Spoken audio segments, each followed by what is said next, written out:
So we will start with player number 39, one of the older players on the entire list. Player 39 is none other than Bill Walton. Number 39, Bill Walton. Bill Walton is a two-time NBA champion. He won the 1978 NBA MVP and finished second the previous year. However, he is only one-time first-team All-NBA, only one-time second-team All-NBA. He did win a rebounding title, a blocks title, and later in his career, a sixth man of the year. And as you can see, two-time All-Defense. So he started his career as the way he finished his college career, as one of the greatest players ever. Unfortunately for him, a foot injury derailed everything. But at the beginning of his career, he walked into the league and was instantly dominant, as you can see, not only from the MVP and the second place the previous year, but what he did in those NBA Finals in 1977. The year before he won league MVP, he won Finals MVP. 28-20 in his first Finals game ever. 20, 23, 7, and 8 to win the title. Game 6 closeout game. He averaged 19, 19, 5, and 4 for the series. And at that point, it looked like, okay, Bill Walton is going to be one of the 10, 12 greatest players in basketball history.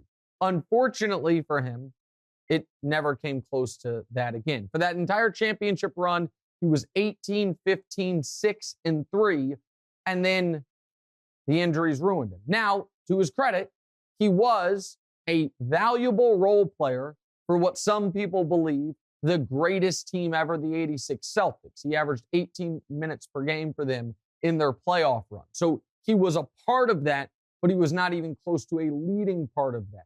And so Walton is incredibly tough because we know how hot the fire burned in the beginning. We know it wasn't an outlier because of what he did in college.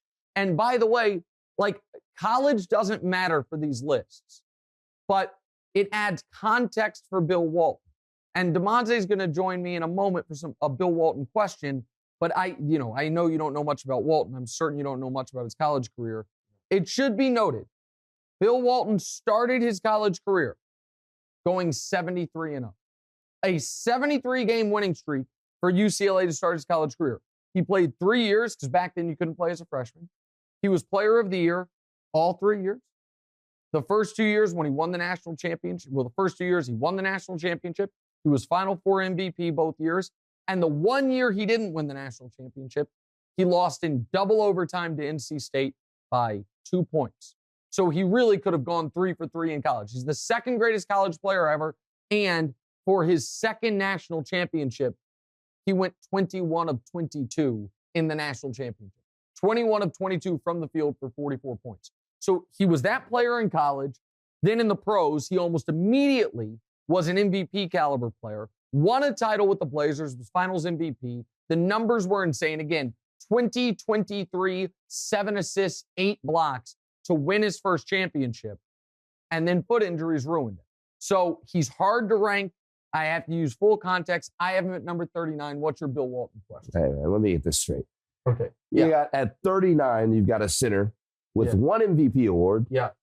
Known for his passing and creativity. Yeah. Sounds a lot like Jokic to me. Okay. You know, how can you like Walton so much, but yet hate Jokic so much? Okay, I don't hate Jokic. I just thought he shouldn't have won MVP last year. And by the way, by the time you guys hear this, Jokic might have 2 MVPs. And if he does end up winning this year's MVP, then he probably deserves a spot somewhere in the lower 40s on this list. But the reason that I can justify it is because Jokic doesn't have anything close to the Finals MVP and the championship. Forget Walton's second championship.